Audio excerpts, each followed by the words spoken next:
back to In Focus SoCal. Voters were asked to approve or reject 10 ballot measures in the November election. We took a close look at all of them on this show a few weeks before voters went to the polls. And today we're going to discuss the results and break down just how they'll impact Californians. Joining me now is Robb Korinke, co-founder of the Grassroots Lab. Thanks so much for coming on In Focus SoCal, Robb. Thanks so much for having me. Well, housing was certainly a central issue on the ballot this year, with 4 measures related in some way to housing construction or rent. Can you talk about how some of these props did? Let's start with props 2 and 5. Sure. I think that, one thing that people talk about when they talk about ballot measures, they're not always quite sure exactly what the measure is proposing. And indeed, that was the case, I think, a few places this year. Even when it was not so obvious, housing played a very central role in almost half of the ballot measures that we faced. So you asked about Prop 2. Proposition 2 was a school facilities bond measure, which aimed to provide not only school repairs, but also funding for new school construction.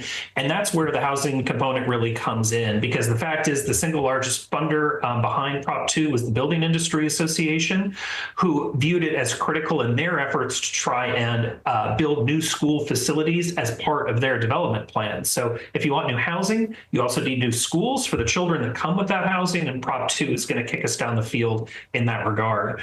Proposition 5 would have empowered local communities to make it easier to pass bonds for housing specifically, as well as associated infrastructure. This was not a statewide bond like Prop 2 was, but again, it would lower the threshold. Currently, local cities and counties, if they want to pass a housing bond, they have to get 2/3 of their voters to agree. It's a very tall order. This would have lowered it to 55%, ironically the same threshold as exists for school bonds, but would have lowered that threshold and allowed local communities to go out and ask their voters if they want to pass bonds for housing. What about Prop 33, which was rejected by voters? How will this impact renters around California? Rent control was on the ballot again in California, and the third time was not the charm. Prop 33 would have, again, really opened the door for local communities to take further action, this time on rents. There's state law long on the books that constrains local communities' ability to impose additional rent controls. The state legislature itself has imposed certain caps on the growth of rent, but some advocates would like to see that expanded and to allow local communities to impose more restrictive rent controls. As you mentioned, it did not pass. It was the third time in 6 years this has been on the ballot. It's failed all 3 times.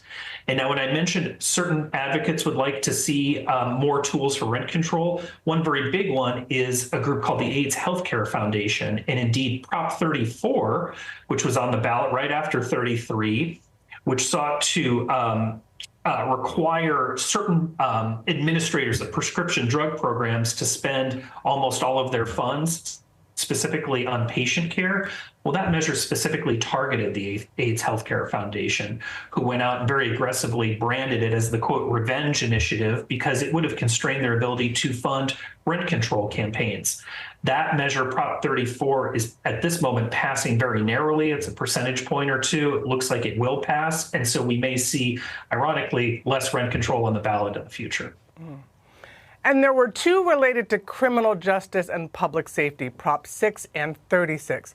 Many people were surprised that Prop 6 did not pass. Can you talk about that one?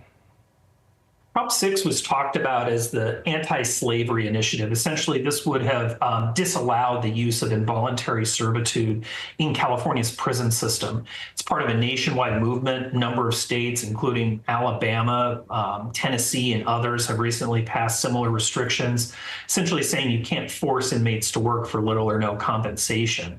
The problem was really in the wording. California voters are often skeptical of ballot measures and have a tendency to vote no when the intentions are unclear or the wording is unclear.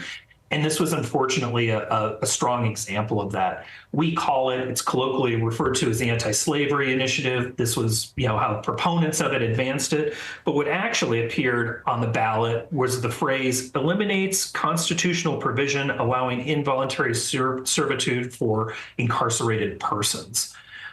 Ballotpedia, which tracks ballot measures across the country, assigns a readability score. It's called the Fleisch-Kincaid score to ballot measures. How readable is it?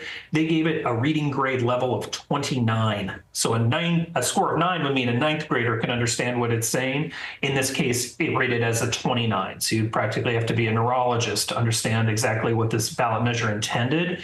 That very likely played significantly into its failure. You also mentioned Prop 36. Prop 36 is a little bit more straightforward. It sought to undo some of the provisions of a previous ballot measure, Proposition 47, which essentially decriminalized certain kinds of crime, retail theft, drug possession, and others.